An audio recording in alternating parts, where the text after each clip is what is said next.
So I can go and the woman so then we stop. I can lose speaker. Yeah. She has come out to talk. But boy is smart to do it's unfortunate. It's been a long time.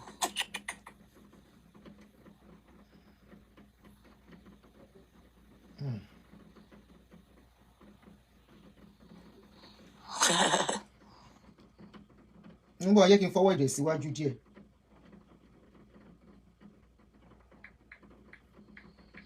Hey, to God, know the best. I did not send it to any blogger. And let me try and use speaker. I don't want what's it called? Facebook justice or validation. Facebook will say she justice. It will consider to control. No. I don't want that. It's Tammy. Yeah, welcome. The man said it was the video captured by the camera that exonerated him. Yeah, I said so. I just want to point out something. I just want to point out something. When he came to my page, he said something else about that video. Shamo, tell your band sorrow. When you are the one moderating, you don't really capture everything going on, unlike people watching. So it took me to go back to go and watch that video. And I said, why is he now using this video as a video? What he said in that video was different from what he came to say on my platform yesterday. What he said in that video was that it was that video that exonerated him from the police. Okay? But when it came to my video, my page, he was telling us that it was that video. That in that video was when she wanted to come and strangle him with pillow.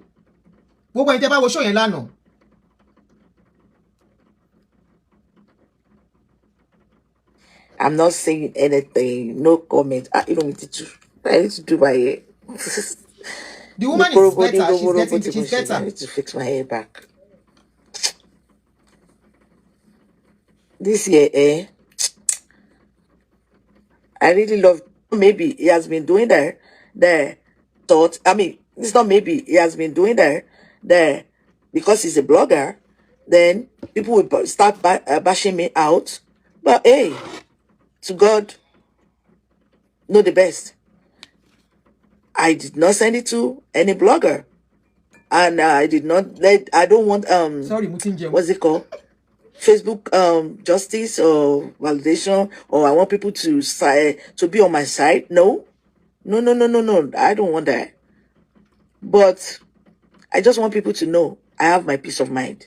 I don't care what people say, but I just want people to know that I'm in safe hand where I am.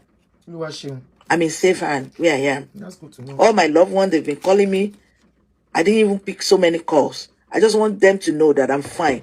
That incident that I had a partial stroke, it was last year, October. I'm still healing.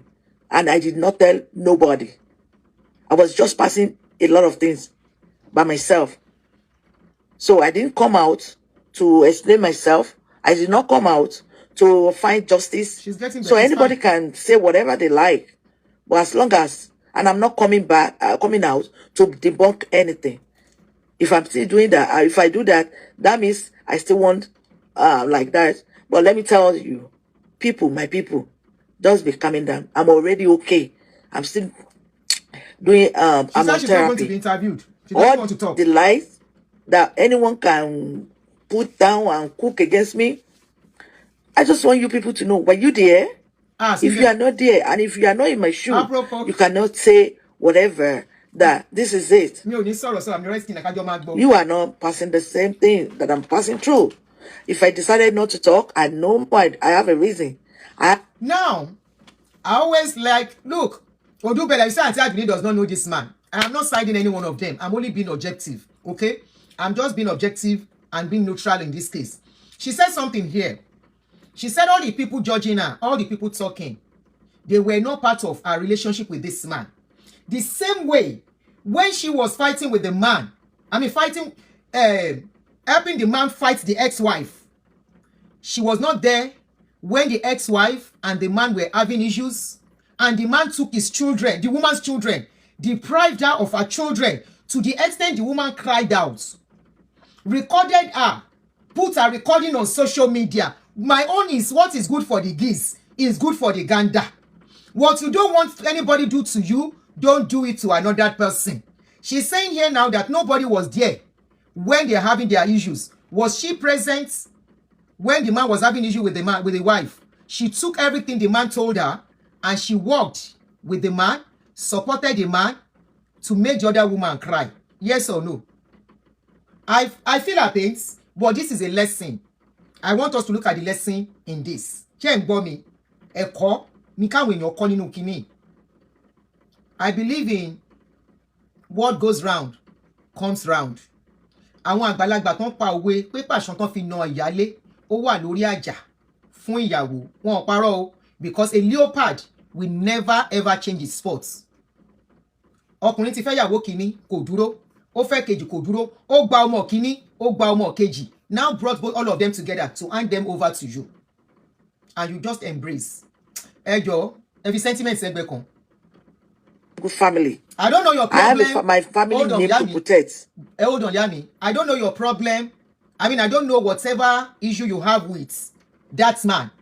I am not exonerating the man. I just mentioned the man lied. Now, I said that man lied in that video where he said this woman came to strangle him. The same video, when he was talking, he never said that in that video until he came to my own platform to come and lie. In the other video, when he was talking in the video on his own page, he said it was that video that helped him out of police hand. If not, any problem with ọlọ́pàá, right? But when he came to my own platform, immediately to video yẹn gbọ́ later, àwọn interview aspect yẹn, he was now telling me because he thought I was not following the case. He said that video was when the woman wanted to come and strangle him. And I look at the video, I said, this man doesn't look like somebody that wants to strangle somebody. And I'm still not saying it is not a possibility. Èmi wà neutral and I'm objective. I'm not sentimental, I'm not biased. I don't know both of them. Àwọn méjèèjì mi ò mọ̀ wọ́n, ìyálé mi ò mọ̀. I don't know. Tí ó bá ṣe pọ̀rọ̀ wọn jáde, I don't even know them. But wọ́n not popular. So, now that she's blaming people that they don't know the true story. She didn't know the true story of the man and his ex-wife, but she dabbled into their midst. Video yẹn mi mo rí video yẹn mo delete ẹ ni pé káwọn èèyàn má bá ṣe. I posted the video but mo rí pé àwọn èèyàn fẹ́ má bá ṣe mo wá delete. Níbi tí woman yẹn ti ń sunkún ẹ bá mi gbọ́mọ mi o, ẹ gbà mí o, wọ́n ti wá gbọ́mọ lọ́wọ́ mi o, ẹ gbà mí o. Aproko mo máa ṣe jù bẹ́ẹ̀ má bínú. 30 minutes more. I have a family name to protect. My family don't like what is going on. No. They told me not to come out, but I just have to come out today. I have to beg them that I have to come out today. That, I'm not explaining anything. I just want to come out to let people know that I'm fine. Because it's not that when you call me, I'm disrespecting you, I didn't pick your call. No, I just don't want to talk. I already find my peace. Sometimes when you enter a wrong bus, you know what I mean? You enter one chance bus. Ben, you might not know until that thing happen.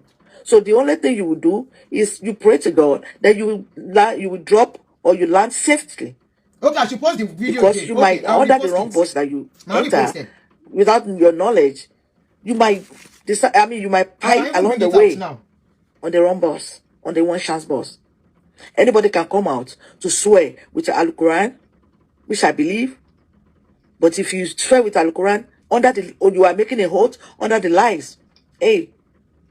How do you think you can compete with that person? You cannot. Somebody that has been lying all his life is lies. So there's no point. Nisuru, mo ti rí video yẹn. Ohun rẹ̀.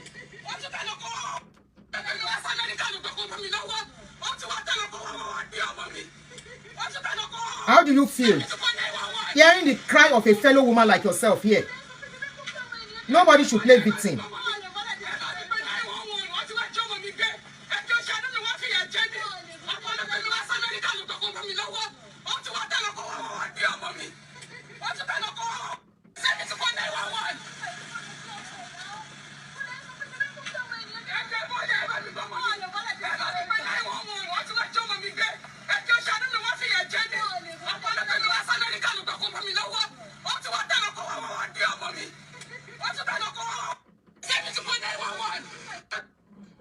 That knows me, they will be able to testify. The only thing I know that may the good Lord reward me, whatever. My past is my past. Now I'm in my present. Any video can be going out. My love, my life. No. Any video that you didn't see, hey, my microblading. Fake it. That's old video. Because I did this microblading in Nigeria last year. And since then, the issue has been on the ground. So any video that you see that this microblading and my nose ring or my pair nose is not there, which whoever, Fake that it. means a lie. Okay. That's an old video. They can decide to put it out there to play it for you. That is my past. This is my present. Anywhere you see here, my beautiful microblading. If I posted the microblading on my status or the day I did it, yes, that was in Nigeria, and the problem has been going on since then. So anything, and please, anybody should not come and be begging me in the name of religion. Nobody should beg. That religion that religion man. is a scam. Watch out. I'm not saying Muslim or Christian. No. As far as I'm concerned, religion is a scam right now. Religion All I is a believe scam. is religion has to be in your heart Oh. or the way you are doing. So in the name of religion, you people should just don't come to my DM. Please don't use religion to scam me. Please, I've already had enough. I may decide not to block you, but if I see any, I beg you in the name of Allah, I beg you. No, don't come. Don't. No. You don't need to tell me what to do. I'm old enough to know what is good for myself. Correct. May this year I'm going to be 52. I may look younger in my face or the way I took care of myself, but I'm not stupid. Okay? I'm not stupid. 60,000 you can use religion to tie me down or to put me, to manipulate me. But hey, I've already wake up. Wake up. Because the man will use their past video to blackmail I beg you in the name of Allah. No, don't come to me. Please, blowing black. Any picture you see out there that you didn't see, my microblading and my nose piercing, that's not me. That's my past. Those are old videos now. We are talking about present. Don't do This that. is my peace of mind. I know what I went through. You were not there. So you can judge me all you can do. But I don't care. As long as I have peace. And I'm taking care of myself. I want my peace. Please, if you want, and I pray to Almighty God. I'm not saying Allah. I'm not saying to Almighty God, the creator of heaven and earth. Okay? You all should listen to me. The creator of heaven and earth. That creates me, that creates you. If you want me, or you want that kind of man to your daughter, your granddaughter, your generation to come, if you want that kind of man, I'm not going to mention no name, but you know what I'm talking about. We know him. May the good Lord give your daughter, your granddaughter, your great-great-great-granddaughter, that kind of man in honest folks. Okay? I will decide. I'm not talking. I'm not coming out. I don't have to say, this is evidence. I was not raised like that. When you are dealing with somebody, you have to deal with that person with your heart. I'm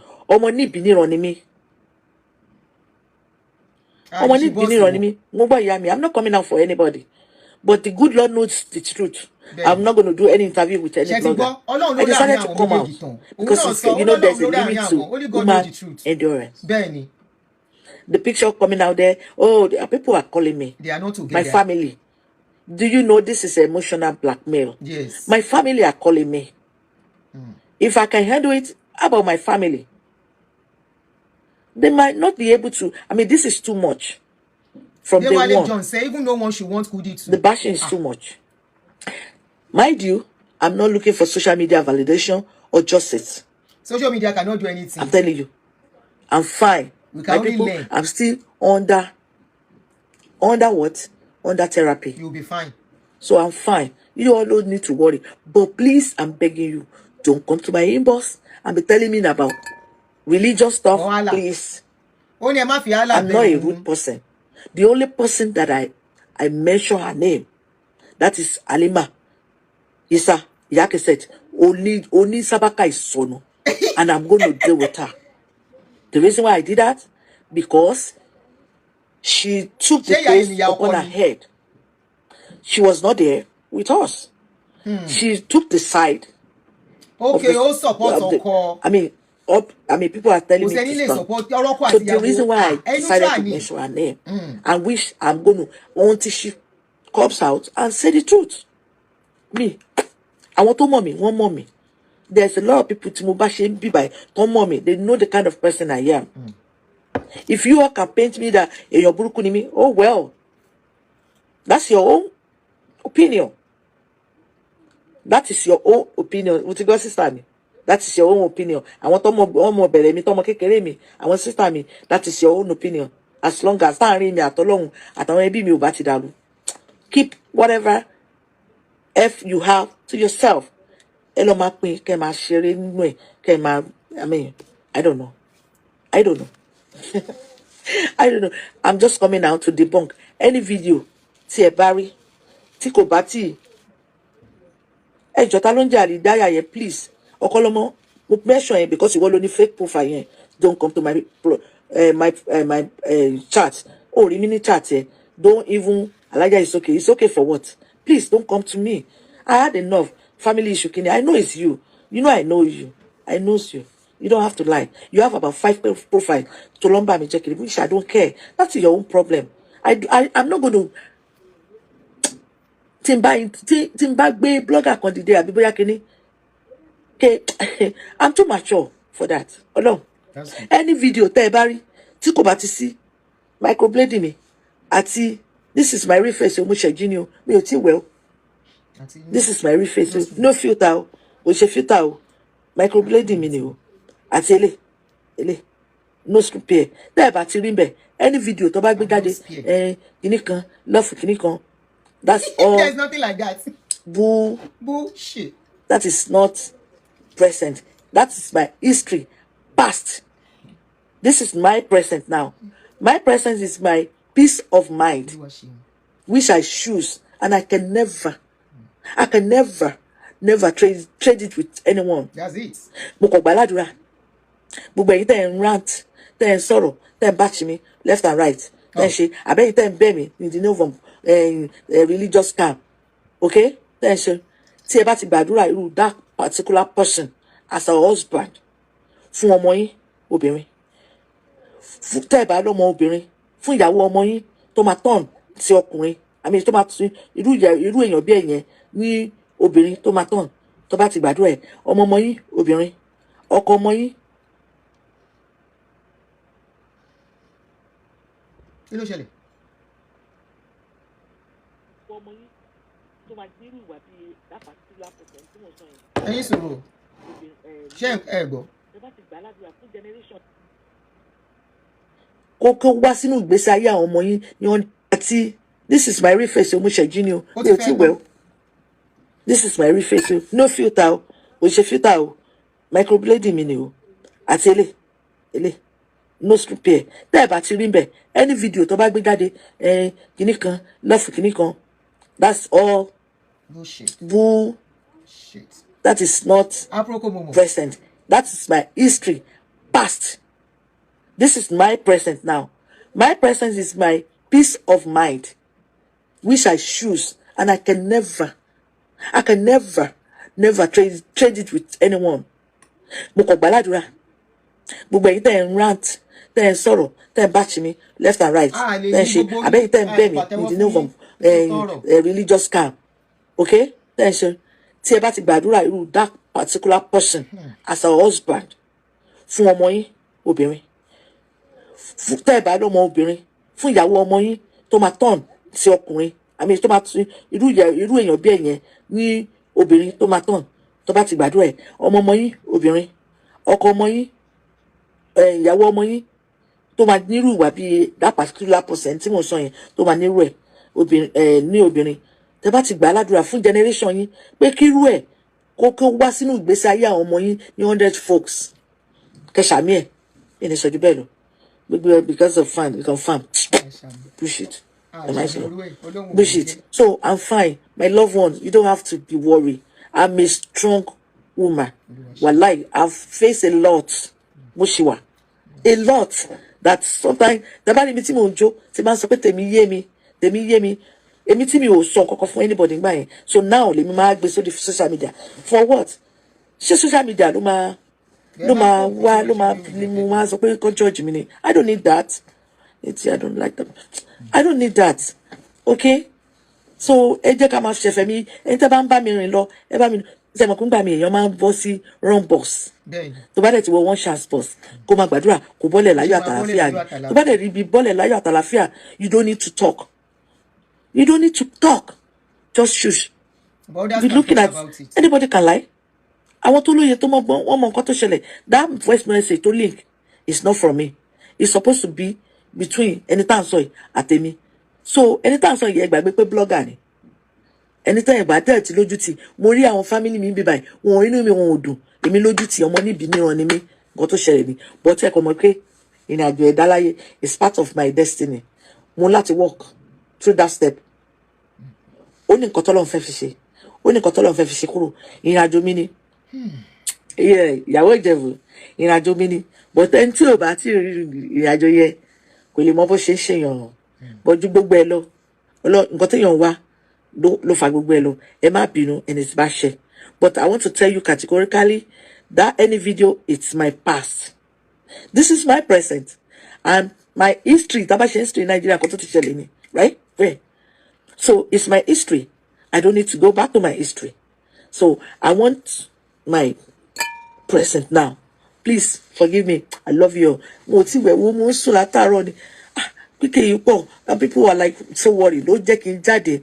on a good day I promise you I'm not going to grant any interview with no one grants our family mi ló ń pè they don't like how that thing surface on internet it's too much but it is well I love you ẹ kú mọ̀ pé mi ò ní jó sọnù ni mi ò ní jó sọnù mi kí n máa jójó tèmi you know see my face àwọn tájọ gbé nílùú Bòmí àti Láre they all knew they know everything about me so me kì í ṣe oníjọ̀gbọ̀n but ẹ mọ̀ pé gbà mí èèyàn okay àǹtí mi Sílà mi ò sọ̀rọ̀ but ẹ mọ̀ ṣáà nítorí Ọlọ́run mo ti gbọ́ ìyá mi ò sọ̀rọ̀ ẹ mọ̀ pé mi tẹ̀ rí bí polówó ọjà mi mi rí bí polówó ọṣẹ tá máa fi ń wẹ̀ àti kinní yẹn because back below where people will be coming and I don't want to explain. I'm not explaining to anybody enough but me they were worried more okay any video out there come camouflage love for because that's my history this one is here if you don't see this old videos I'm the sheni otipe yet mutishe am no spring the mutishe about rimbe because kini yet go on for that 1 year that about the remember pẹ̀lú kini you say don't hold anyone else yes I know so I love you all me owe anybody explanation I just want to make a quick video I didn't mention no name because they are coming to my inbox with the name of religion please religion is a scam as far as I'm concerned I'm not saying Islam now I'm not saying Christian now but religion has to be in your heart don't come to me and preach to me in the name of religion please Ejo thank you I love you all Maamura ansi mo se jini religion is a scam Maamura ansi so kini obe oge okay oh daro Maamura ansi then I will that is the end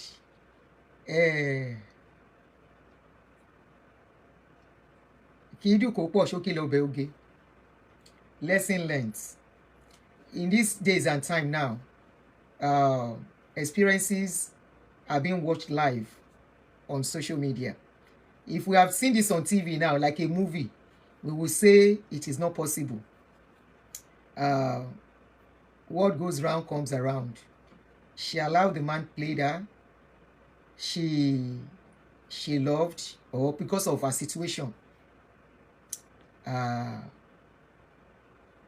It's unfortunate because no matter what, somebody has lost a lot than another person. You know, the man came prepared, like I said earlier. And today, at least thank God that she's alive, which is more important. And this is America. Whatever she has lost, she can recoup back. But definitely, I'm not sure she can walk that much anymore. I feel for her. I feel her pains, but she can't say she doesn't have a fault in everything. In as much as we have to pity her, feel pity for her and all that, she's not exonerated. I'm not doing no calling show. Ẹ má pè mí. Nobody should call me. I'm not doing calling show. Ṣé kí n tún lo 2 hours lórí show ni? Let me lock the call. Nobody should call me. I'm rounding up now. Ẹ má pè mí ẹ jọ̀ọ́ torí Ọlọ́run. Mi ṣe calling kankan. Almost 5 hours lánàá kí n tún ṣe calling lẹ́yìn. Nobody should call o. Ṣé ẹ̀yin ń gbọ́ mi ṣá? Okay, ẹ̀yin ń gbọ́ mi lórí Facebook. This is a lesson for us women, the younger ones out there.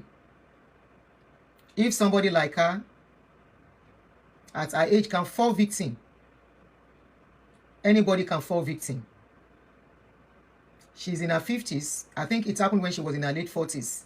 So if she can fall victim, a younger person can fall victim. I should read comments. What is the comments? Okay. Where somebody said, Bola said Okanlomo came to her to stage a comeback, but refused. Okanlomo came here and lied, swearing with Quran that said he's not planning to go back to Bola. You know, I asked that question yesterday. I asked the question, I asked the question that we heard that you want to go back to your wife. He started swearing. He said there was nothing like that. In fact, Emi like how swear. Personally, I don't like people who swear. Those are people who actually lie. They are quick to swear. I've never liked people who swear. I know what I was doing there yesterday. I did what I needed to do as a moderator.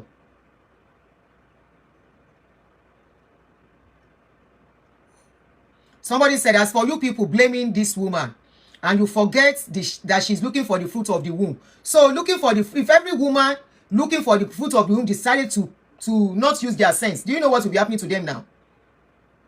Yes, I agree she was looking for the fruit of the womb. Go and look at the first video I did for her. I will not say because I'm empathizing with her, I will not say the truth. We are learning lesson from her. Have I shall do ni? Do now. She can so toro. Kí ló gba ọmọ lọ́wọ́ Okanlomo fún? Kí ló tẹ̀lé Okanlomo lọ bá yàwó ẹ̀jà fún? So because she's looking for the fruit of the womb, kó pa obìnrin mi. Ẹni tó lọ bá tán gbọmọ lọ́wọ́ ẹ̀ tó ń pariwo tó ń sunkún bí, kò ń ṣèyàn. Àbí? Kò ní feelings. Tí woman yẹn bá gbàbẹ̀ tó kú ńkọ́, kí ló máa ń ṣe yàn obìnrin níwọ náà? Ṣé obìnrin ẹgbẹ́ kan ló ń sunkún bí? Mumbo. On this page, our bias do, them anybody re. So because on look out for the fruit of the womb, obìnrin mi tó lọ hot kó bá ti ẹ̀jẹ̀. They don't look for the fruit of the womb. Alóbìnrin lọ̀tá obìnrin. Look for the àìmọye ní díẹ̀ Amusa. Ṣó lọ́kọ tó fi bímọ. Ẹ̀kọ́ làwa ní kéèyàn kan bí. We are not blaming her. Whatever decision she took, the result, the repercussion, òun ló feel like kò kàn now. Whatever, this is what I say, whatever decision anybody takes, the problem is on you. Nobody should blame others for anybody. She can blame, we should blame Okanlomo for what she did. For example, they were talking about her spending money. Talking about her spending about 60,000 for wedding. Is that not stupidity on anybody's part? For what? Who is she impressing? What was she trying to what message was she trying to pass? Was she trying to use money to buy that man? You can't buy a man's love. You cannot buy a man's love. Nobody can buy a man's love. A woman's love cannot even be bought too. They can only stay with you as long as you are providing. Whatever she goes through in that marriage, she allowed it. Nobody goes through anything in a marriage without allowing it. As a full-grown adult, as long as you are not a minor, the door, they put a key on a door for a reason. Mumbo.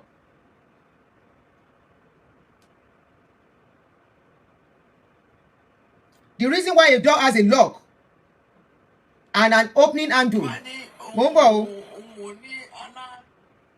is for you to open the door and go out. That is why there is a door in a house. So that when the place is not okay, that house is becoming dangerous, so you open the door, you walk out. You don't stay inside. Okay, if a house catch fire, are you going to stay in that house and burn with that house? And you'll be sentimental. I'm not against her marrying many man. Last. in as much as tọkùnrin bá ní right àti fẹ́ ọkùnrin obìnrin oríṣiríṣi tí kò bá wọ̀ kan go into another one, the same thing a woman has the right to. She has the right to. Àwọn akẹ́kọ̀ọ́ bí ni o, ẹjọ́ o. Àwọn akẹ́kọ̀ọ́ bí ni a blame anybody àmọ́ wọn rí o. In as much as tọ́lọ̀ wọn bá ti dórí social media, orí social media láti rí tá dẹ̀ ń gbé tá ń kẹ́kọ̀ọ́ bẹ́ẹ̀. Lóòótọ́ ọkọ pè síbí lánàá, mo ti sọ kọjá mo lọ́kùnrin yẹn parọ́ kò mọ̀ pé mo ká òun bí tóun ti parọ́. Gbèmí ń wá ìyẹn lọ́kọ́ máa sọ̀rọ̀ lọ. Because I'm the moderator, I have to be neutral. So because ẹ ń wá ọmọ ká má sọ òótọ́ ọ̀rọ̀. Ẹni bí ọmọ ló máa sín, ẹni tí ò bí wọn ní gbókú ẹni títì. Ẹ̀yin lẹ́yìn ọ̀kan tí ò bí mọ tó kú sí títì tí ajá jẹ òkú ẹ̀ ni. No, sísin náà máa sín. Kò sẹ́ni tó wá sílé ayé tó gbọ́ ọmọ wá. Kò sí nígbà tẹ́ni pé ká pìtì ẹ̀ ṣóhun pìtì woman yìí. Ṣó pìtì ẹ̀. Ẹ̀rín ló rí ń bẹ̀ yẹn náà.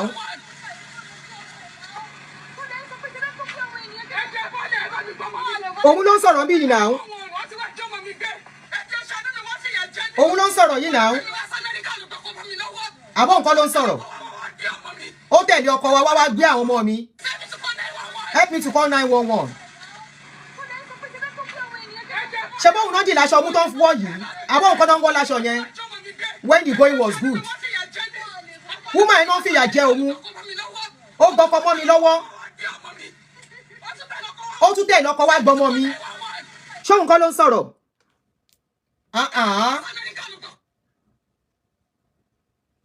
Ṣé òun kọ́ ló ń sọ̀rọ̀? Òun ló ń sọ̀rọ̀ yẹn tó wọ white jacket. When the going was good. Kí lẹ fi pé woman yẹn fi ìgbà tí wọlé ìṣẹ̀lẹ̀ sí. And she doesn't have papers.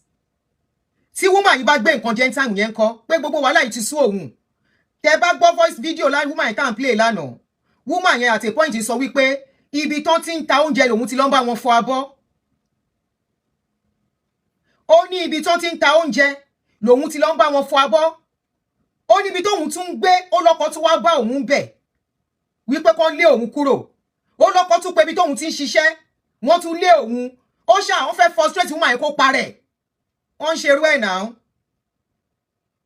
Ọkùnrin mi ń ṣerú ẹ̀, obìnrin mi ń ṣe pé kí rọ́nà lọ tẹ́ni yẹn bá máa kú kó kú. Èmi ò sí nídìí àbòsí. Mi ò mọ̀ wọ́n rí. Mi ò mọ̀ lẹ́yìn anybody. Tí woman yẹn bá ti parẹ́ ìgbà tí wàhálà yẹn pọ̀ jù fún or in the process tí woman yẹn fall sick tó di vegetable ta ló fẹ́ tọ́jú ẹ̀. Ẹ dá mi lóhùn. Ta ló máa tọ́jú ẹ̀? Bọ̀bọ́ yẹn ó sọ nínú fídíò ó ní I am fighting for my children nígbà tó wá grant interview lánàá ń bí. Ó ní future àwọn ọmọ òun lòun wá jà fún. Òun ló ṣe ń gba àwọn ọmọ yẹn lọ́wọ́ gbogbo àwọn obìnrin. Ìwọ wá gba ọmọ sáyà. Ẹ̀kọ́ ni kóbìnrin míì kan tó bá pàdé ọkùnrin kan tó ti kó ọmọ rẹpẹtẹ ẹ̀kọ́ látọ̀dọ̀ àwọn obìnrin kó wá lóun gbé wọn wá fún ẹ. Òun gbé obìnrin ọmọ wá fún ẹ. Ó fẹ́ lo ìwọ fi pa obìnrin míì. Ẹ wá ká ní woman yẹn kú kò sí ẹni tó máa gbọ́ nǹkan kan mọ́. Ẹ jọ̀ọ́. Ká ní woman yẹn kú ó tán nìyẹn kò sẹ́ni tó máa gbẹ́ anything mọ́.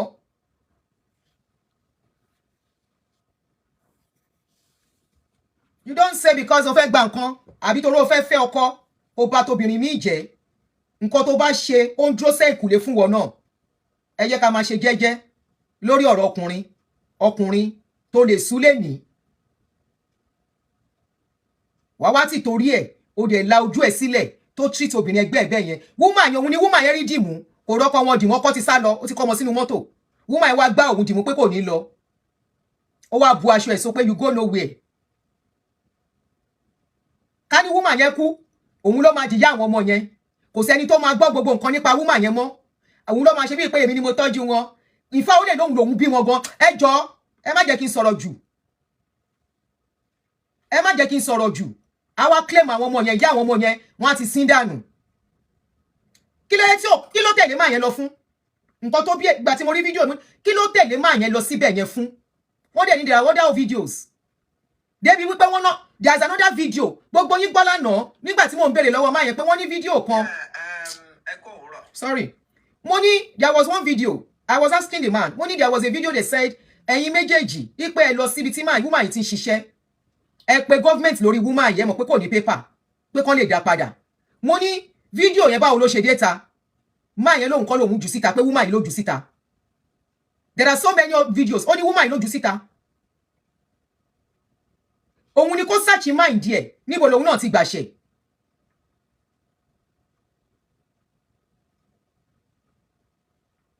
Níbo ló ti gbàṣẹ. O ò lè bá ṣèyàn kan jẹ́ kó fi gòkè. It's unfortunate wípé nínú gbogbo wọn they are victims. Máa yẹn òun lè kó ẹ̀dá. But she could not see. And on time. Máa ti bí àwọn ọmọ ti rẹpẹtẹ wá jókòó tì. Òun bá jẹ adúrú ìyà yẹn. Débi kó sọ fẹ́ pé kó má ṣe dé òun kó má lọ ṣe night. Ó ti pa already pẹ̀lú iṣẹ́ night tó ní kó má lọ ṣe. Ó ti pa already. Ẹni tó ń sọ fún ẹ wípé ọkọ ẹ ò lè bẹ ẹgbẹ́ inú ilé. Ìyá tó bí ẹ kò lè bẹ ẹgbẹ́ inú ilé. O ti mọ̀ wípé marriage yẹn ti tán pé no.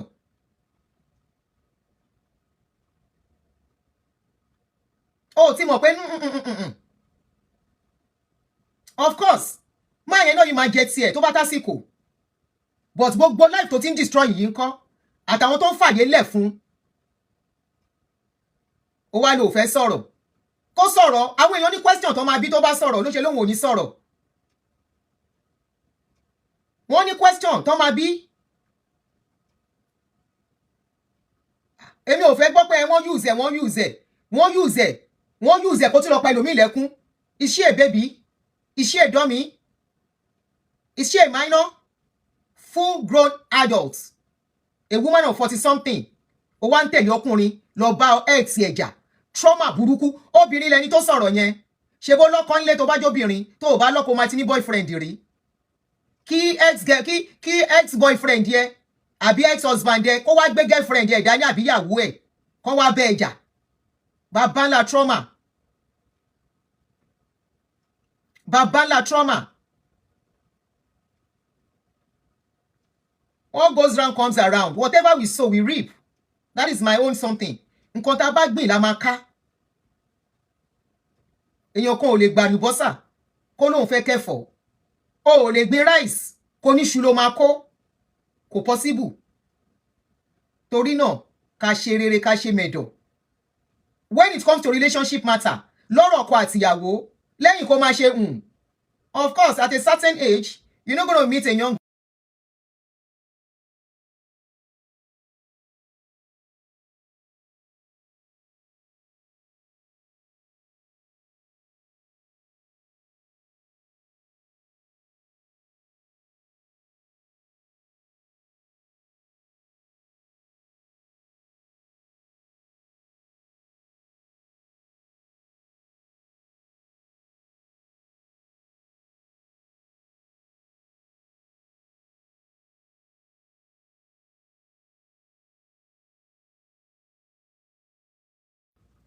It should be back now. Yes, ó ti padà. Yeah, ó ti padà, mo ti ṣe. It's back. Battery yẹn ló sọ pé low, so it's back now. No audio, there should be audio now. Check, audio ẹ ti padà. Ẹ jẹ́ ká sọ̀rọ̀ síbi tọ́rọ̀ wà. Máa yẹn play wọn ni. Gbogbo àwọn obìnrin yẹn ni victim, including Bọ́lá gan tó gbọmọ ìyálé náà. Àwọn ọkùnrin wáyé kọkùnrin kan jẹ́ kó lọ ṣẹ̀ sí ọjọ́ iwájú ẹ àbí ṣẹ̀ sílé ayé ẹ. Lẹ́yìn kó máa ṣe ohun tó bá ń rojọ́. Ó ga o. Báwo lẹ lè ṣe wá ṣe sí? Lẹ́yìn ìyẹn bó fẹ́ lọ jàjà kan kó lọ dá ìjà kò kàn ẹ́. If he wants to fight the woman, let him go and fight. It's none of your business. If he wants to do anything, it's none of your business. I'm bringing those children for you. No, let those children remain with their mother. Their mother is not a danger to them. Except their mother is a danger. But because the man has plan, he knows what he's doing. If he doesn't know what he's doing, he will not take those children and still be calling where that woman is working. So that the woman can be depressed or go back to Nigeria. Nobody is asking her to talk. Let that man roll video. I saw one video he was bringing where they were sitting down doing love in Tokyo. Was that love genuine from his heart? Was the love really genuine from his heart? Was the love genuine from his heart? And you will have seen the sign. You will have seen the red flag. A man that has married many women. Ó wá fẹ́ ṣe ìyàwó, ìwọ ló wá ń kówó sílẹ̀. Nígbà tó ń ṣépè fún mi. Ìwọ tó fẹ́ ṣe ìyàwó ni kó kówó sílẹ̀. Tó ti fẹ́ ìyàwó rẹpẹtẹ, tó ti ṣoríṣiríṣi. Ó wá fẹ́ ṣe ìyàwó, ó wá nú adúrú owó yẹn. Wọ́n lẹ́jọ́ ń ṣe pẹ́pẹ́ dẹ̀m tẹ́lẹ̀ ní now. Tí social media yẹn wá di èèwọ̀ nísìn. Àdájọ́ àwa ń kẹ́kọ̀ọ́ ni o. Kò sẹ́ni tó ṣerú ẹ̀ tó mú jẹ o. Ẹ̀kọ́ ni kóbìnrin kọ́ nínú eléyìí. Àìbímọ kò pààyàn lórúkọ dà. Àìbímọ kò sọ pé ò jẹ́ èèyàn. We have a lot of people that will decide I don't want to have children. The other wife said it. Nyebola. Ó ló ń gba owó lọ́wọ́ òun. Woman yìí dẹ̀ ti sọ̀rọ̀ yẹn ti pẹ́. Kẹ́ tó di pọ̀rọ̀ wà tí ẹ wọra dáadáa. That is not a red flag for you. But this woman said, he doesn't want to work. He's collecting my money. And you, as the new wife, kó wá jẹ́ kó rí tiẹ̀ pé. I'm not judging, we are learning. I'm just bringing out points. But okay, the second wife, ó mà ní kò náwó, kò ṣe kíní. The other wife tó wà nílé, báyìí ló mà ṣẹlẹ̀. Kó wá máa tẹ̀ jẹ́jẹ́, kí wọ́n náà wá ṣe kíní, kó máa dẹmọ bí ológbò. You don't know where this thing is going to be. Ó wá love títí tí nǹkan tó ń ṣe. Ó wá fi kó gbogbo ọmọ wá fún ẹ, ó wá dá àwọn sí ẹ láyà. Who does that? And their mother is still alive. Their mother want their children back in their life, but you don't want the children back in that woman's life. How does this sound? Listening to this video as a mother, as a woman, yes. How does this sound in your ears? And you are laughing. You were laughing in this video.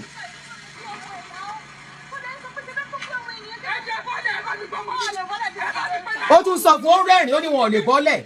Àwọn ọmọ máa yẹn ò lè bọ́, ọmọ woman yẹn ò lè bọ́lẹ̀. Ó tún sọ ó ní wọn ò lè bọ́lẹ̀.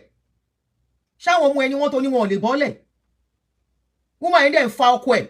Ó fa ẹ̀ pé ẹ bá mi gbá àwọn ọmọ mi. Ó dẹ̀ rẹ́rìn with that kind of pain in that woman's mouth, coming from her mouth. The sound coming from her. Ó dẹ̀ sọ wípé àwọn ọmọ yẹn ò lè bọ́lẹ̀. How did you think that woman was feeling? I will repost it. Simba Sheton Sin.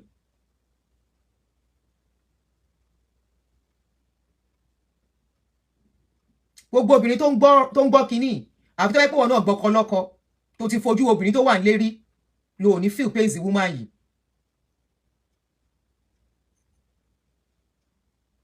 Ẹjọ́ wà ń bí ni now. Wọ́n dẹ̀ náà ìmọye fídíò lẹ ti jù síta. Dáadáa. But because ó ti pẹ́, mo gbọ́ blogger kan tó wà very involved in this case. Wọ́n kí lorúkọ woman yẹn. Ẹ jẹ́ ká jọ rí gbọ́ or something. Is it ẹ jẹ́ ká jọ gbọ́. As I was told, ẹ jẹ́ ká rí gbọ́ àbí nǹkankan. I heard that woman saying pé if not that most of those videos ó ti pẹ́ ọ̀rọ̀ 5-6 years. Ó ní táwọn bá tú gbogbo ẹ̀ sílẹ̀. Ọ̀dọ̀ woman ni mo ti rí some of this clip. Ọ̀dọ̀ ẹ̀ náà láti rí fídíò tá gbọ́ lánàá. When the baller was speaking, ẹ jẹ́ ká rí gbọ́, mo ṣáà mọ̀ pé ẹ jẹ́ ká ṣe kinní kan. Thank you. Ìgbà tọ́rọ̀ yìí ṣẹlẹ̀ ni wọ́n ṣe ń rí àwọn kinní pages yẹn. Ẹ jẹ́ ká rí gbọ́ yẹn, mo ti gbọ́ fídíò ẹ̀ nígbà tọ́rọ̀ yọ talking gbà kan gba ẹ̀mí tí màá ṣe nǹkan lórí social media like 7-8 years ago. So mo wá tún rí ọ̀dọ̀ ẹ̀ ní fídíò tá gbò lánàá yẹn tí Bọ́lá yẹn ti ń sọ̀rọ̀. Tó ti ń sọ̀rọ̀. Okay, Yeye Kudi also interview Kudi there and beg Kudi to take it easy with Bola the baby mama. Ṣé mo pé mi ò sí lórí social media ngbẹ mo sọ pé I don't know all these people. I don't know them. I said it, Irene. I said all the women are victims, but this particular one, òun gan fúnra ò ní empathy. Kò ní àánú fún obìnrin ẹgbẹ́ with this video. Only this clip. And they say there are so many other clips that téèyàn bá lè rí wọn. She didn't try here. Kò try rárá níbí. Àwọn ọkùnrin kan wà ńbẹ̀ òfarunwájú pọ̀ mọ́ ti pàkọ́ ni wọ́n. Òfarunwájú pọ̀ mọ́ ti pàkọ́. And they are irú wọn máa ń love bomb and he's still doing that love bombing even till now. The woman said she's done with you. Oh, then post the video love. Love for what? How do you expect that woman to come back to that house? To come and do what? You want her to come back to a house where you have camera all over the place? You want her to come back to a house? See what I want more to told you that you testify against her in court. And they just dey sure now. Until they just dey sure. And you are saying people should beg her. All of you better move on. Ẹ bá wa kó ogun kan tó kún ẹ kó kúrò lórí social media. Tẹ́ bá bí síta máa sọ̀rọ̀. ẹ kó kúrò lórí social media kó ní kálukú máa lọ láyọ̀ àtàlàáfíà bẹ́ẹ̀ bá dẹ̀ fẹ́ ra yín ni kò kàn kún káyé bàbá tún rí fídíò yẹn àti pé congratulations o ẹ̀ẹ́dì àbáàkó ọkọ àtìyàwó wọ́n ní tọkọ àtìyàwó bá ṣe kíni tán bá rúyé ara wọn alárènà ayẹ̀bá Irene Ugochukwu love at what age irú senseless love wo nìyẹn at what age do you love still stupidly when you are not an idibia do you hear what is happening to Annie now kánírú àwọn ọmọ kéékèèké tó ń bí ọmọ 30 ọmọ 20 25 28 irú ọmọ bá love stupidly well we understand but when you are in your 40s almost 50 you are loving forí pípé love you now go and use 60,000 to do pepper dem wedding for a man ẹ má jẹ́ sọ̀rọ̀ yìí di àwàdà mọ́ yín lọ́wọ́ o aproko mo máa tó lọ má bínú àbúrò this is the only show I'm doing today at 50 you are doing pepper dem love for what the man now said ẹ bá mi bẹ̀ mo ń gbọ́ lánàá yẹn ká bẹ̀ ẹ̀bẹ̀ wo ni ká bẹ̀ when you have already put camera all over the place in the house the trust is cancelled when already she's almost paying kó tún padà síbẹ̀ yẹn ó nǹkan bá padà ó fẹ́ lọ kú ni. Women, what we are doing on this page, learn. We don't know them, we are not judging, but we are learning. We are learning. Love. You can love. Love is beautiful, but you love sensibly. You love with your head intact. You love knowing what you are doing.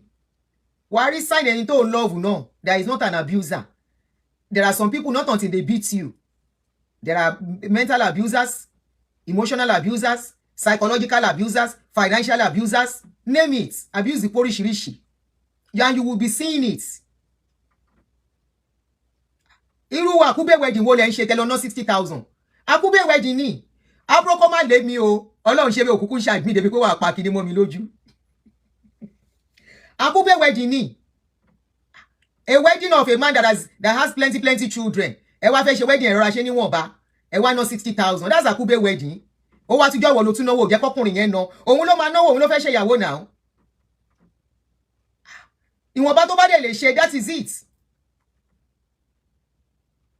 Ìwọ̀nba ìyàwó tó bá lè ṣe, tó bá jẹ́ ìpín kọ̀tágbára ẹ̀ka, that's fine. Ṣé bóun ló yẹ kó fẹ́? Why are you spending so much? Ó léèyàn fẹ́ pa ẹ́, èèyàn fẹ́ strangle lẹ, ó fẹ́ gbé pílò wọlé, ó wá ní a máa bẹ̀bẹ̀ kó padà wá ṣe kí ni?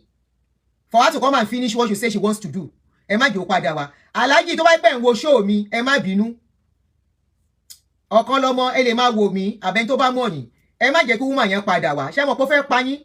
Kó má jẹ́ pé a gún yín. Àwọn kan náà gúnra wọn lánàá o. Lórí kí ló ń porúkọ ẹ̀.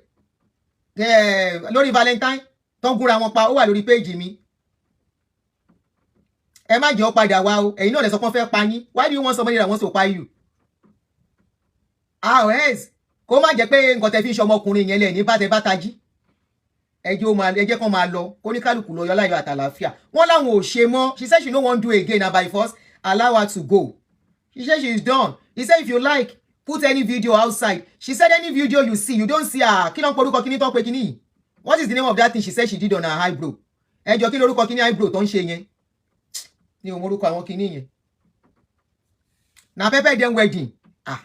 Akube wedding lèyàn fi ń ṣe pepper dem. Akube grade C àbí grade D is grade D sef. Na grade D wedding she dey take do pepper dem. Grade D wedding. Grade D wedding. Na she dey do pepper dem. Microblading, thank you. It's not tattoo, microblading. Microblading this thing. And she said if you don't see this microblading, you don't see her nose bleeding. I know nose kini. Kí ọ̀rọ̀ wọn kó kọ́ gbogbo wa lọ́gbọ́n bẹ́ẹ̀ ni o. Ta ló sọ̀rọ̀ yẹn náà Ima Isa bẹ́ẹ̀ ni kí ọ̀rọ̀ wọn kó kọ́ gbogbo èèyàn lọ́gbọ́n. Ẹ̀kọ́ gidi eléyìí ò ṣe múfì mọ́ ìrírí ayé gidi leléyìí. Ìrírí ayé tó tóbi tó nípọn. Kí làlájí kí lẹ sọ pé fẹ́ fi ẹni ẹlẹ́ni ṣe not ombre microblading bó dẹ̀ jẹ́ ombre náà no it's microblading. She said if you don't see microblading you don't see her nose piercing she's not the one. She said that's the only thing that will identify her that she's the one in the video. Any video they bring out, na old video. So, anybody tó bá létí kó gbọ́, you are in a marriage in abroad. Documents, tebani, it should be in both names. Rents, ẹjọ́ ń sọ ni even ìtẹ̀ ìbájọ́ sọ tó ń jẹ́ ló ń ṣe jẹ́ kórúkọ ẹ wà nínú rent jẹ́ kórúkọ ẹ kó wà nínú rent. That guy played that lady big time. Ó play lady yẹn big time. Àfi tá bá fẹ́ parọ́ fúnra wa lókù. Ó play woman yẹn big time. Òun náà dẹ̀ fall. She saw all the signs. She saw all the everything. That this guy, nílùú òyìnbó, ọkùnrin tó lè láyà gbàngbàngbà lọ gba ọmọ lọ́wọ́ yàn. O ti mọ̀ pé ọ̀nà kí má sọ pé ọ̀nà o ti mọ̀ wípé àwọn yẹn burú. Nílùú òyìnbó ẹ̀rù òdẹ̀ bá. But because he has you as a cover, ló ṣe lè ṣe nǹkan tó ṣe yẹn. Without you, he wouldn't have done what he did to that woman. But you were there with him. Ìwọ ló ní paper. Ìwọ ní cover. Anything bá ṣẹlẹ̀, you are the citizen that is covering him up. That was why he did what he did to that woman. Tí wọ́n àìfẹ́ ìyá wèrè ní títì tó ń pariwo ẹ bá mi gbọ́mọ mi o. Ẹ bá mi gbọ́mọ mi o. Ṣé o mọ̀ pé ẹni tó bá gbọ́mọ lọ́wọ́ ilé ìyá wèrè? How many of you that are man wo mi lórí show yìí? There was a day till I was doing one show on this my platform. There a lady called in. Orí lady yẹn ti spark. Lady yẹn bóyá black American ni. She just stumbled on my show and she called. She said they took her children from her. Eri pé orí lady yẹn ti snap when bó ṣe sọ̀rọ̀. And she went on and on and on for almost 40 minutes. Tí ó dákẹ́jọ́ yẹn kí n tó já kúrò lórí phone. Táwọn èèyàn ní kí n jẹ́ kó vent kódà kó ní ìdèyàn láti bá sọ̀rọ̀. Ẹni tó bá gbọmọ lọ́wọ́ orí eléyìí. Ẹ wá gbọmọ lọ́mọ, ìwọ náà wá tẹ̀lé lọ. Woman yẹn dẹ̀ ń pariwo ń sunkún pẹ̀lú oró burúkú. Ó wá lọ ṣe pẹ́pẹ́ dẹ̀ pẹ̀lú àkúbè, ọkùnrin àkúbè, ọkùnrin grade C àbí grade D. Tí ó ń ṣe pé bóyá you are the first woman. Tẹ́ bá tiẹ̀ máa ṣe ìyàwó, you should have been the one to pay for it. Okay, you remember, very incoherent on that day. Tó ń sọ kọ́ntán jọ náà. Because ẹ mọ̀ wípé ìwọ ní ìwé wọn bí Bọ́lá lè kó pọlọ́pàá. Bọ́lá mọ̀ pé tóun bá pọlọ́pàá wọ́n lè dáhùn padà kóun má ra àwọn ọmọ òun mọ́ bí ìyáálé ò ṣe rá àwọn ọmọ tiẹ̀ náà mọ́. Bọ́lá ní láti gbà kádàrá fọ́lọ́hun. Ẹni ẹlẹ́ni ó bá ya kọjú mọ́ṣẹ́. Ẹ fún l'opportunity àti kọjú mọ́ṣẹ́. Ìwọ ń tọ́jú ọmọ. Wọ́n ní o máa ṣe 90. Ọ̀tá ẹ̀ ò bá dẹ̀ kú sórí ẹ̀ òun ló fa stroke tó ní. Ẹni tí ò bá sùn dáadáa torí ẹ̀ mi ò compromise orun mi bí ṣe wà yìí. Tó bá ti wọ 50, once you are 50, aproko once it's 20 minutes time, stop me. Once you are 50, you are not resting very well. You are open to have stroke. Take it or leave it. Èwo ni Akube, grade C, grade D ní tí ẹlẹ́lẹ́ kìí ṣe grade C. Akube man ló fẹ́ now. Ẹni tó ti bí èèyàn pa àwọn kan ti bímọ fún, àìmọye girlfriend sùn. Ìwọ wá gbé, ó wá ló ń ṣe pẹ́pẹ́ dẹ̀ pẹ̀lú Akube wedding. Ẹ wo, Akube wedding ni. Akube wedding ni. You are 50 years old. A man is now telling you. It's now before 20 and before 50. God bless you, ọmọ Alake. Partners in crime, àbí partners in crime. 50 years old. Ọkùnrin kan wá ní kó máa lọ ṣe 90. Kó lè tètè kú. Ngbò bá dẹ̀ kú tán, aya lọ bá jọba. She don pa ìjọba ya fún ní citizenship ó tán nìyẹn. Ẹni ẹlẹ́ni, ó yá ní be doing night. Me I will be doing day. Kí lẹ́yìn tó ń wò ṣe 90. After all, Uber ta ní 90 ju during the day lọ. You pay more. Tó bá wo Uber lálẹ́ than during the day. Why is he not doing night? Why you are doing day? So that wàá lè sùn gẹ́ dáadáa bí obìnrin. Kó má lọ ní stroke. Ó wá ní kó má lọ ṣe night. Ìwọ náà má lọ ṣe night. Òun wá ń ṣe day. A ṣe day àpadà wọlé lọ́sàn gangan. Ìgbà tó yẹ kó máa sùn wá ẹ̀ṣẹ̀ wá gbé báàgì wá lọ. Wàá wà lórí ìjókòó tílẹ̀ máa fi mọ́ ẹsẹ̀ àwága gèlètè. Aunty, what of you ọkùnrin at 50? Ṣé we don enter pension? Ẹ ti wọ dẹ́múrèjì bọ̀ díẹ̀díẹ̀. Ẹ ti wọ dẹ́múrèjì. Bọ́lá Ọlábọ̀dé ṣọ́ra yín o. Akube wedding ni. Inú máa lọ ṣe night. Alájẹ́ ẹ̀ burú díẹ̀ o. Kí ìyá tó ti wọ 50 máa lọ ṣe permanent night. Ẹ fẹ́ kó tètè kú. Ẹ fẹ́ kó ní stroke. Stroke náà ló pàpà ní anyway. Sleepless nights. It gets to a stage in life. Go and read about it. Better be praying for the Ejire not to interview outsiders about you Okanlomo. Ejire ò lè bí outsider nípa ẹ̀ ẹgbà ìsọnù.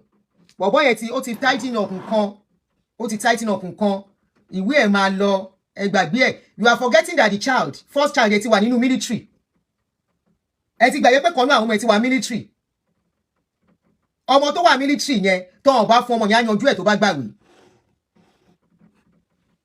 òótọ́ tó wà ní ẹ̀yìn yẹn reality ni ọmọ ẹ̀ tó wà tó ti wọ military yẹn mo rí ibi tó ti ń dress ọmọ yẹn ló máa parí ìwé yẹn fún tí kò bá ṣe tó bá involve èjì rẹ̀ ìyàwó máa need àti produce evidence kó use òun court náà lọ yẹn she did not have any evidence to produce for kí náà ń porúkọ ẹ̀ abuse the time she was supposed to report she did not report lórí irọ́ ní military yẹn tó ló wà ní navy nǹkan tí mo rí ni mo sọ fake life ni báwo lẹ ṣe mọ̀ pé ké fake life ẹ má nítorí ẹ like èèyàn kẹ máa think with emotions how did you know it is fake I don't know him mo kún ti buda dancing pákúbẹ̀ ni how do you know it's fake how do you know ó lọ́mọ 20 years old now so how do you know 17 lọ́mọ mi ti wà tọ́nà fẹ́ fún ọmọ mi ní scholarship ní military 100,000 nígbà yẹn tọ́mọ lóhùn òlò mọ́mí do you want me to die mo ní no I'm not going how do you know because you don't like him you say it's fake ẹ wo ẹ fi mí sílẹ̀ jèrè ẹ wo ó máa gbàwé kó gbàwé ẹ jẹ́ ara máa wò his wife said it his wife said he's living fake life okay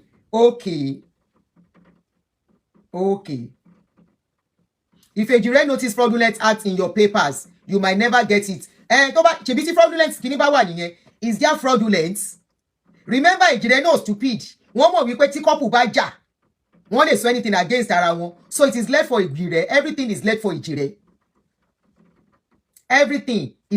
Ejire to decide not because they are fighting ẹ jẹ́ ká sọ tọrọ èmi ò ní sọ wípé torí pé mo sọ pé obìnrin kìíní kan nǹkan tó ṣẹlẹ̀ sí lady yóò dùn mí ó go through ẹ̀ bọ̀kọ́ tóun náà ṣe gbogbo ẹ̀ lèmi wò round bọ̀ ṣé yẹn wá stop ẹ̀ níbi tó ń jọ dé yìí ṣé ìyàwó tó ń ṣe fake ni àbọ̀ original ìyàwó original ni kì í ṣe ẹbu wọ́n jọ gbé wọ́n jọ wà fídíò wà àwọn ọmọ jọ wà fídíò kan ló gbé jáde yìí náà Ejire ò rí wọn ro nǹkan bí àwa ṣe ń ro nígbà tí domestic violence wà kí ló dé tí ò present fact nígbà tó ń fẹ́ gbé ọkọ tóun fúnra ẹ̀ sọ pé kò sí wàhálà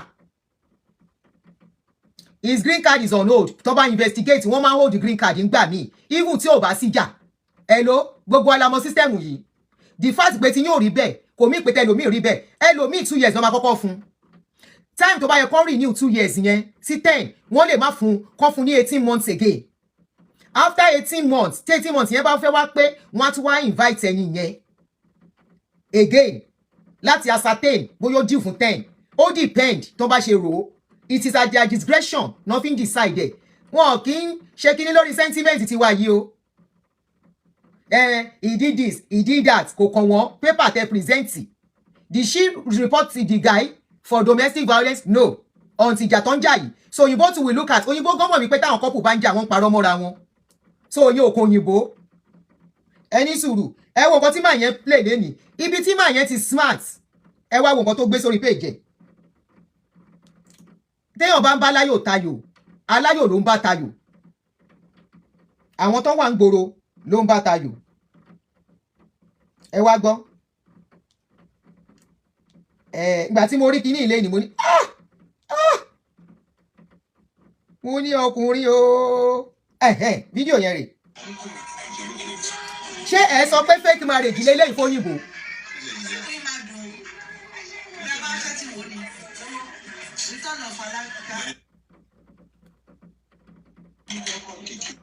If he doesn't show up, he can write a letter. If you look at the way this man is acting, he has a very good lawyer giving him instructions. He's not that learned to be doing what he's doing on his own. He has a lawyer tó ń fún ní ẹ ti bá pé immigration lawyer wà tó mọ̀ nípa àlùpà àpájá àlùdé kìíní yìí kí ló ń ṣe yín tẹ̀ ń sọ̀rọ̀ báyìí. Àwọn Èjìrẹ́ lọ́yà wà tó máa ṣàlàyé ṣe báyìí má ṣe báyìí ibi ni kò gbà bí má gbàbẹ̀ má gbà bí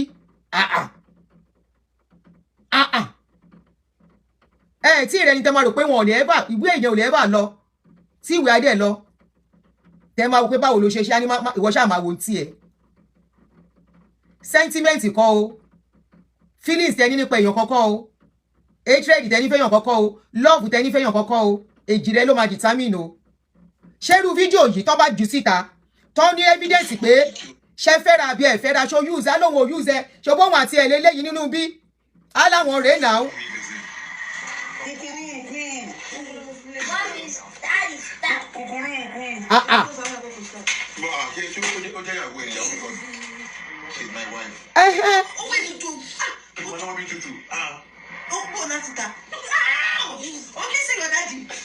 ẹni ẹlẹ́ni.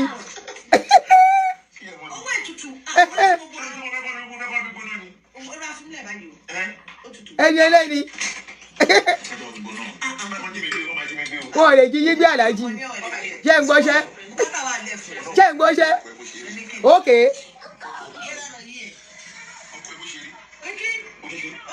Sharpman àbí Sharpman.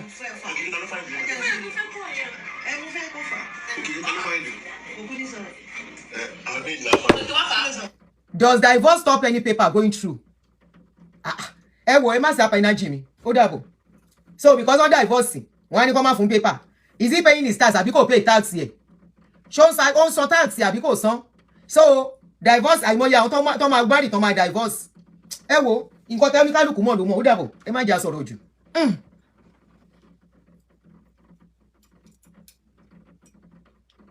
Somebody said, a lady called yesterday on your live show. She contributed like a lawyer. How do we know she wasn't the Okanlomo, I guess you want to say, laying facts to support him? I don't know. Okay, I remember that lady that was speaking. One of the ladies that called, you are right. Titi Lola Falona, anyway, Ejireti will ask him why he's always recording every moment. He's a content creator. That is enough answer. I'm a content creator. I record our moments together we put on social media. Lobatan.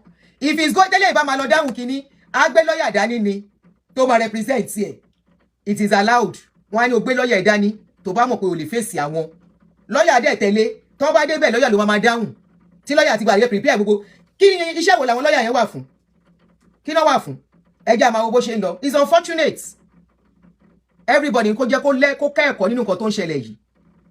And bí máa yìí ṣe wà, from what I can see, he doesn't even want to stay here. Àwọn ọmọ ló fẹ́ kàn gbàgbé káwọn ọmọ òun steady síbí kó padà sí Naija.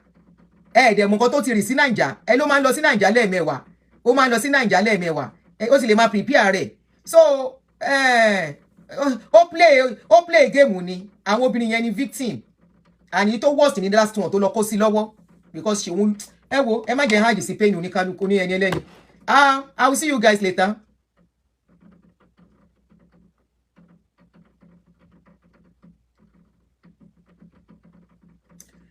Àríra later, mo fẹ́ lọ rest. So sad, but it is what it is. When you look at the whole scenario, it's somehow. He will take the fifth. Abi, bẹ́ẹ̀ni. I play the fifth. Ẹni ayé máa bá sọ̀rọ̀ lọ. A ṣàlàyé. Your wife said is a lie. Wọ́n á dẹ̀ present a fact. Ṣé lè ní irọ́ leléyìí? Gbogbo wọ́n tún jọ lọ Mẹ́kà. Àjọ lọ Mẹ́kà. These are our beautiful moments together. Jealousy ni. Jealousy ló fà á. Ṣé òyìnbó mọ̀ pé jealousy wà ni? It was because she was jealous. I didn't do this. I didn't do that. Ó nígbà tọ́lọ́pàá wá. Ó ní wọn ò rí fact náà ṣe fòun sílẹ̀. A tún máa sí sọ jẹ́ lọ rest weekend ni mo fẹ́ sinmi. A máa ṣe full time lọ́la. No, I'm not coming out again today. What time ke? Ẹ fẹ́ pa mí. I'm not even supposed to come out today. I spoke for 5 hours yesterday. Mo ti lo 2 hours. Bye. Okay, n tó fi ready sí. Okay, màá mọ̀ á block ẹni náà ẹ ṣé. Ẹlòmíì ò kì í mọ̀. He won't marry now. He will not marry now. He won't marry now. Girlfriend ló máa ní. And you know what? Harry girlfriend. Obìnrin kan ló tún máa fẹ́. Ó máa rí. Ẹ rí ìrànwọ́ lórí social media yìí. Ó dàárọ̀.